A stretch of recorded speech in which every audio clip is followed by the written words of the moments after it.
may spacer. So may washer din siya.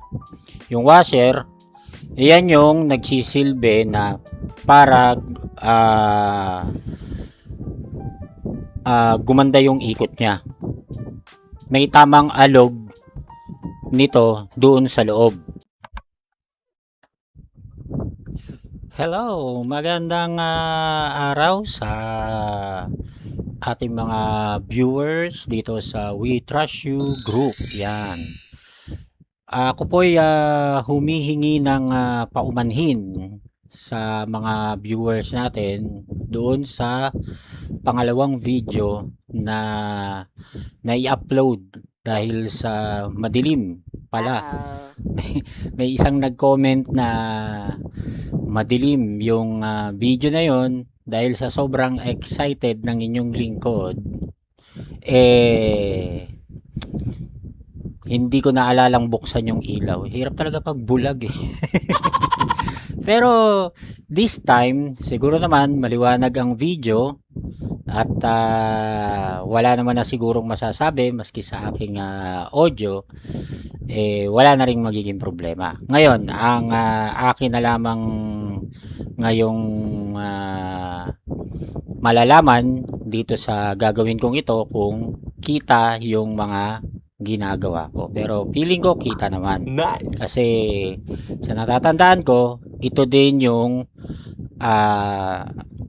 pwesto or tama, pwesto. Sabay ganun no? Pwesto ng mga gamit ko at ako. Siyempre, ako nga pala, ang inyong lingkod, si Ramon Lagua. Yan. Ako po ay nag-remind lang sa inyo na ang aking grupo na binuo ay ang We Trust You Group. No, ang unang video na inyong napanood at pangalawang video na inyong napanood ay tungkol sa electric fan. Yung pangalawang video po na inyong napanood, ang nakalagay po doon o yung nakikita doon, kung hindi man masyadong makita, ang inayos ko po doon yung pagkislap nung makina na naialis natin. Kaya lang, yun nga, sinasabi ko nga po sa inyo na madilim ayon dun sa comment na aking nakita. So, okay lang. Siguro naman kahit papano kita, yun nga lang, hindi nga lang masyadong nakikita. Pero this time, kita na po siguro ito at sisimulan ko yung pagbaklas ng electric fan. Yung electric fan na kakalasin ko, ito pa rin yung electric fan na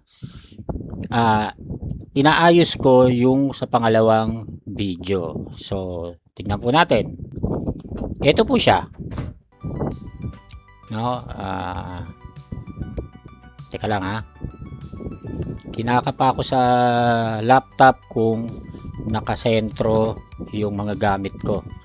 So, sana kita. Wait lang po.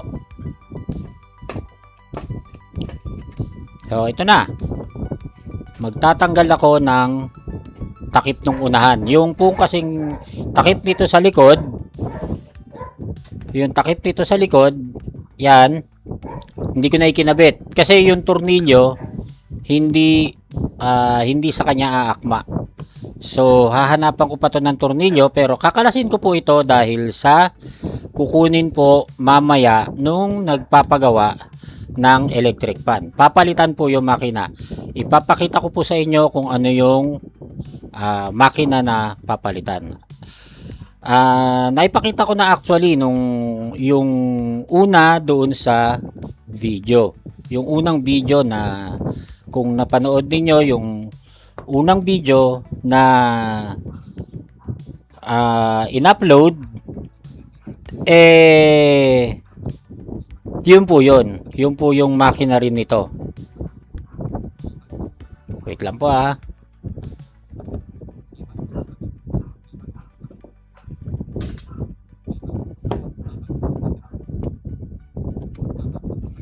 Haglap. Wait lang po. medyo may katagalan ulit yung video kasi yung video na in-upload nung nakaraan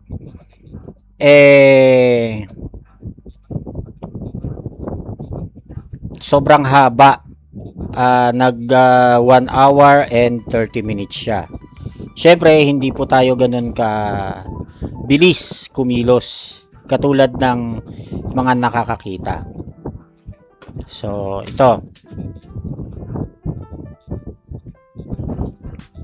ito yung kabuuan ng makina. Wait lang po kukunin ko lang po yung extension, nakalimutan ko wait lang po. Ayan, nakuha ko na yung extension na kailangan ko. So ang gusto ko ipakita sa inyo guys, ito yung hindi na kumikislap na makina. So pakikita ko sa inyo na ito yung ginawa ko nung dun sa pangalawang video. So ayan, naisaksak ko na. Ang gagawin ko na lang, paandarin ko siya patunay na ito ay hindi na siya kumikislap. Kung medyo naaaninag nyo kahit na ganun kadilim yung video, panoorin nyo lang ng konti hanggang dun sa video na nakikita yung pagkislap ni makina. So ito, ang umaandar lang dito 1 and 2. Yan yung umaandar lang, number 1 at saka 2. Yung 3 wala na, huminto na siya. So 0. Yan, at least yung pag-andar niya hindi na siya kumikislap nung una, kaya lang yung 3 sira. So ang sabi nung nagpapagawa papalitan na raw yung makina. So kakalasin ko yung makina.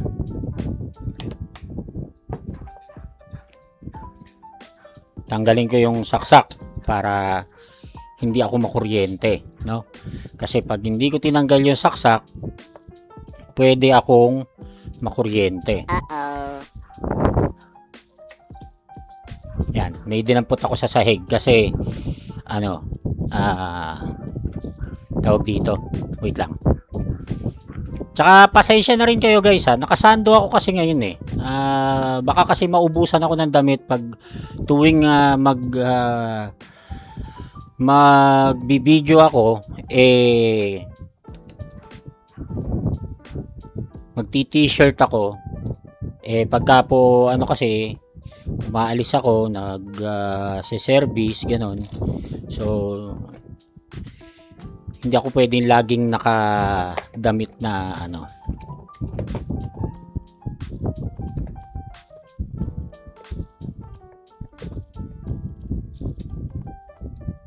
Ayan, nakikita nyo yung pagkakalas ko ng electric fan.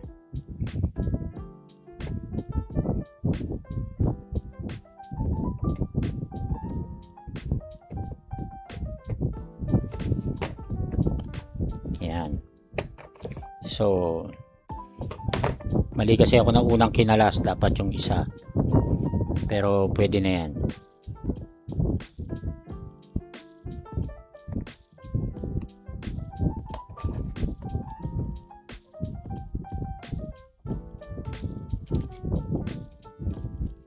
Dahil papalitan naman na yung makina, sure naman siya na papalit sila ng makina, so hindi ko na kailangang buksan yung puwetan ng electric fan kasi magpapalit naman ng makina. Kachat ko yung so mamaya pagdating niya papakita ko din sa inyo kung papayag na siya na magpakita sa video para lang makita ninyo na may tao pa namang nagtitiwala sa isang visually impaired na katulad ko or blind. Alam nyo mga viewers, ang problema ko lang kapag ganito, yung pagkakalas ng makina, kadalasan nagtatagal ako kuminsan pag sobrang sikip nung makina na o yung tornilyo nung makina na kinakalas ko. So sobrang sikip, pag hindi ko makalas, ang ginagawa ko, pumupunta ako sa isang bilihan ng ng makina. Ayan, bubunutin ko to.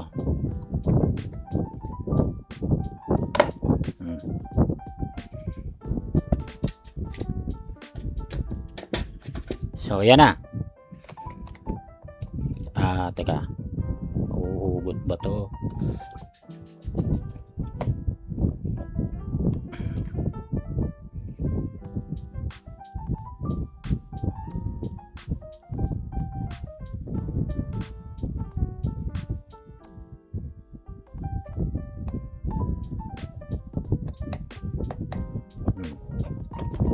Hindi ko alam kung kayang hugutin to o kaya kong tanggalin yung ilalim.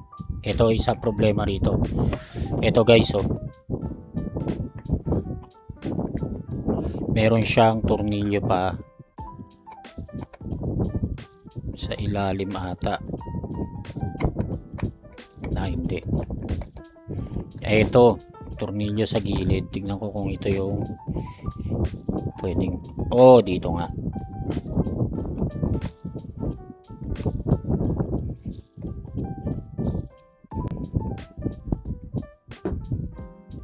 No.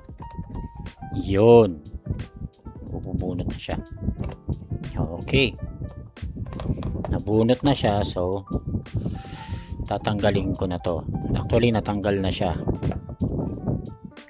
So yan, makikita nyo yan, ito yung housing. So marumi, no? Marumi siya. Ito yung housing. Yan ang housing ng makina.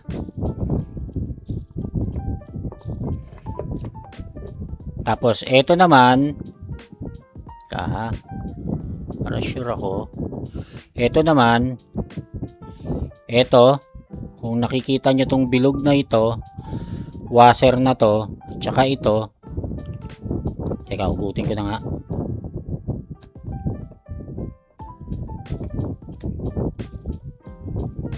Nauhugot yan. Yan. So ito, rotor. Kala nga, baka kasi hindi gaano nakikita sa video. Yan, ito yung rotor, ito yung spacer, itong tinuturo ko na to, dalawa yan kabilaan, ito washer din. Yan, dalawa yan kabilaan, may spacer. So may washer din siya. Yung washer, yan yung nagsisilbi na para gumanda yung ikot niya. May tamang alog nito doon sa loob. Kasi pag hindi tama ang alog nito doon sa loob, hindi iikot ng maayos. Umikot man siya pero pwedeng masira agad. Hindi naman agad-agar ang mga katagalan, ganon. Pwedeng or hindi maging maganda yung ikot ng LEC. So ito yung shafting na tinatawag, ito yung rotor, ito yung spacer, ito yung washer. Wait lang, mukhang hindi makikita yan. Ayan yung washer, ito yung spacer, rotor, spacer, and then washer pa rin. So dalawa magkabilaan. So yung bushing na binabanggit ko,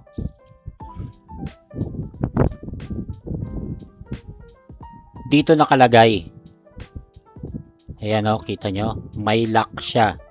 So pag ito ang sira, papalitan. Pero hindi naman ito yung sira eh.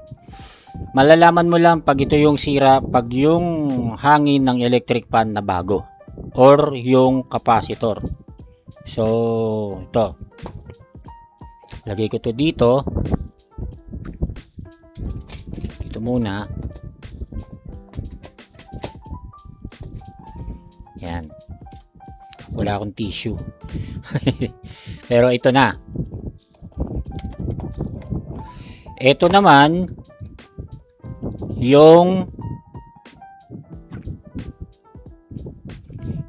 yung makina, no? Yan oh, yung buong yan, makina yan. So makina, ito naman yung capacitor. Yan, sakto. Ito yung capacitor. So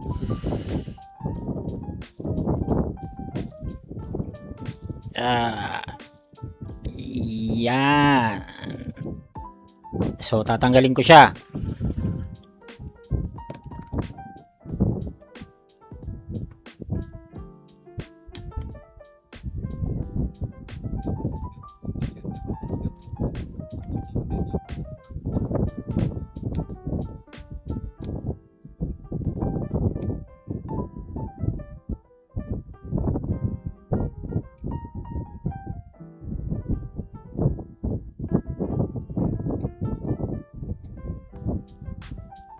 Diyan siya nakalagay eh. So tinanggal ko siya.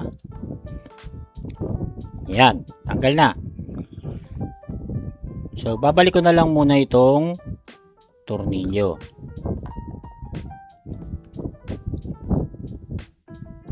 Yan, siya nga pala guys. Hindi lamang po itong video na to, yung video ko lagi ang makikita ninyo.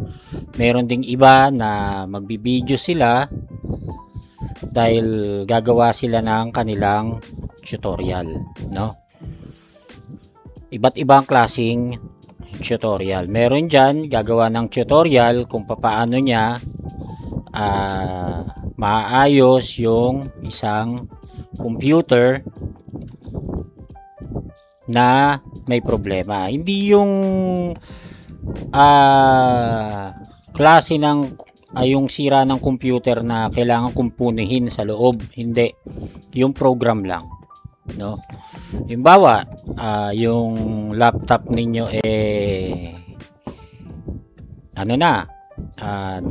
nagbabagal na ganon, or hindi na siya so yun yung aayusin niya. Yan, kita nyo? Ayan oh. Ayan, ganyan yung capacitor. So ganyan. Teka, titignan ko ulit. Baka kasi hindi makita masyado sa so yan. Yan yung capacitor. Teka nga, iuusog ko nga ng konti. Parang hindi masyadong kita. Yan. So yan ito yung capacitor. So chine-check ko kung anong meron dito sa loob. Kasi yung itinali na siya ng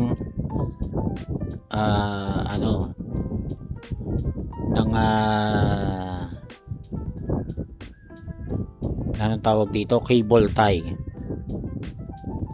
So yan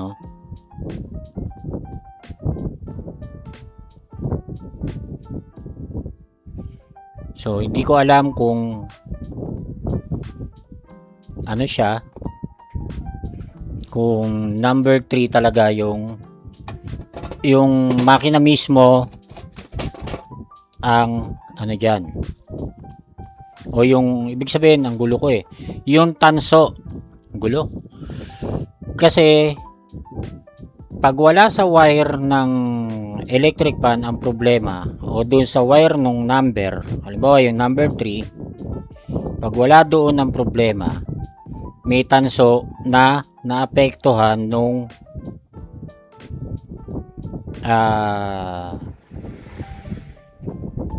pagkislap ng makina. So yan, tinatanggal ko.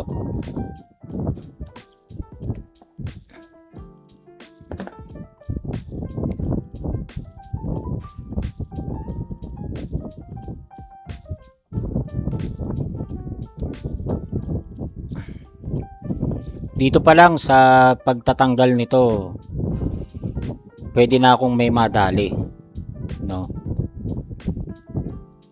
Kaya sinasabi ko sa inyo, pag sa ganitong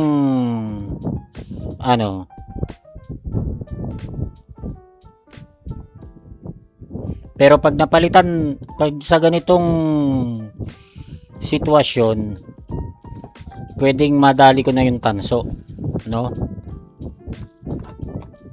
Kasi ayan oh, ang hirap niyan tanggalin eh. So dito pa lang nagtatagal na ako.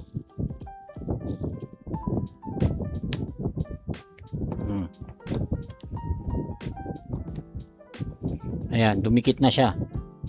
So ito yun. Ito yung sinasabi ko sa inyo na wire na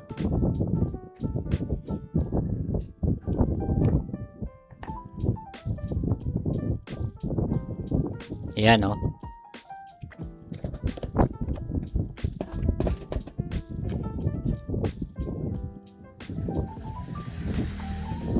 Op! Hindi ko alam kung may naputol. Ito sa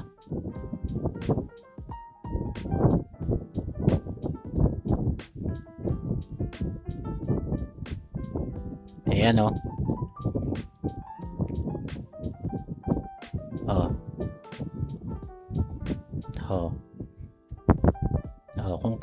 Kung kikita, kung nakikita ito, ayan, ito yung tanso niya, no?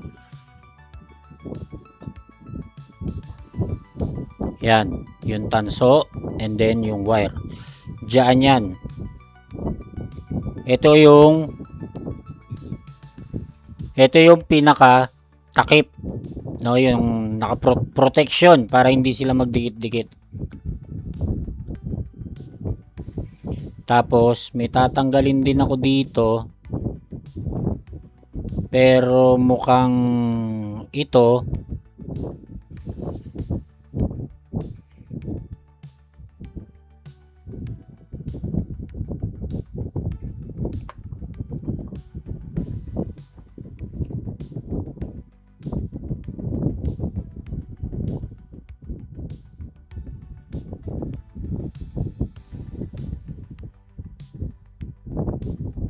no, yun oh.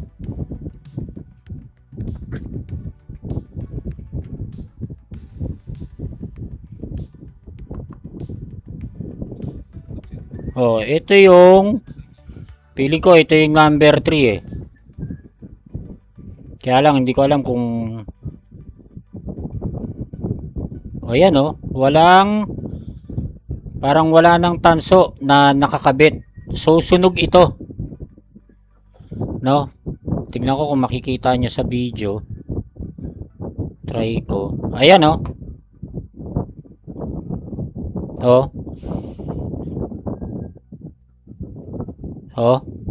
Wala eh oh.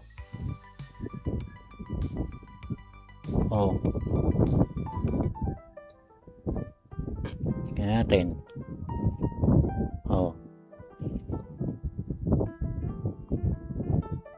Wala. So tanso na to. May tanso na natanggal dito. Ayan sunog eh Kita nyo guys. So papalitan talaga yung makina kasi yung iba, tingnan natin.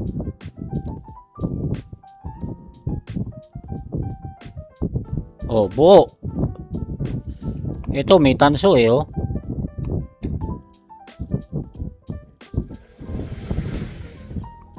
Ayan, oh, nakakapa ko yung tanso. May tanso siya. Kumpara nyo dito. Ito, tatanggalin ko rin to. Ah.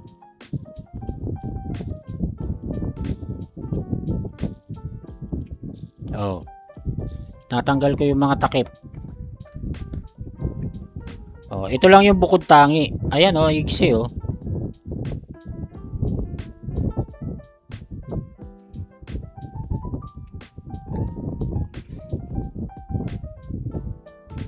So, yan. Yan yung ipapakita ko mamaya dun sa nagpapagawa.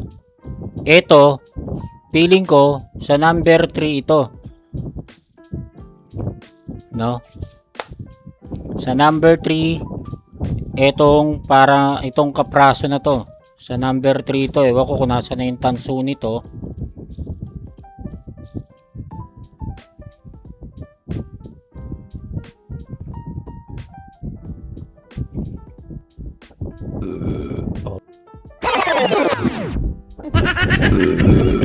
Wala yung tanso, hindi ko makapa. Pero dito meron eh. Ayan, oh. Tingnan natin.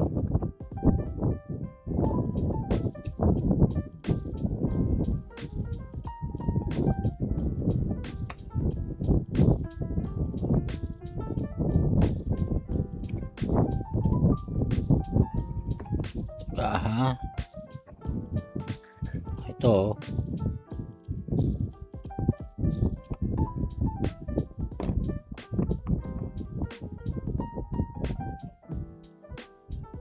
Oh, kita nyo guys.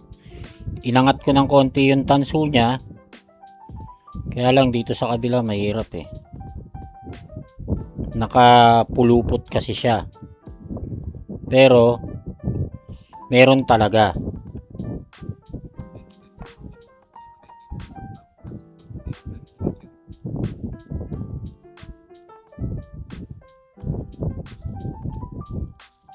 Nakadikit na siya sa wire eh. Dun sa mismong balat. Pero meron talaga guys. Meron talaga siyang tanso kumpara dito sa isang wire na to. Ayan. Kung nakikita nyo tong wire na maigsi, yung pinaka maigsi sa lahat, ito. Ayan oh, wala na oh. Wala na siyang tanso. So paulit-ulit na lang ako.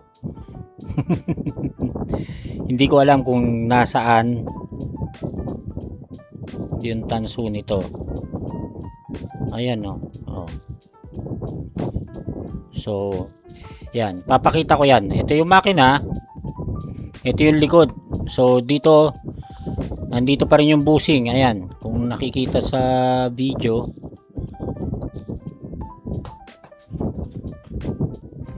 Yan. Ito yung likod. No, sa bushing pa rin yan, yung butas na yan. Ayan. Ayan. So, yun. Marumi yung kamay ko. Wait lang. Saan ba ako kukuha ng tissue? Tissue. Para mapunasan ko yung kamay ko.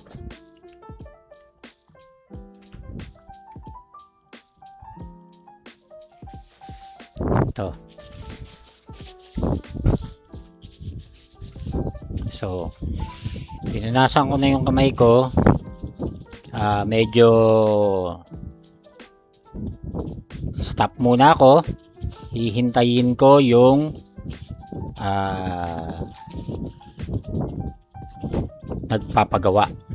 So, wait lang guys. Diyan muna kayo. Babalik ang inyong lingkod. So, bago ko i-post ang aking video, ako muna po yung magre-request sa inyo. Kung nagustuhan nyo ang aking video, paki-subscribe lamang po, share at like.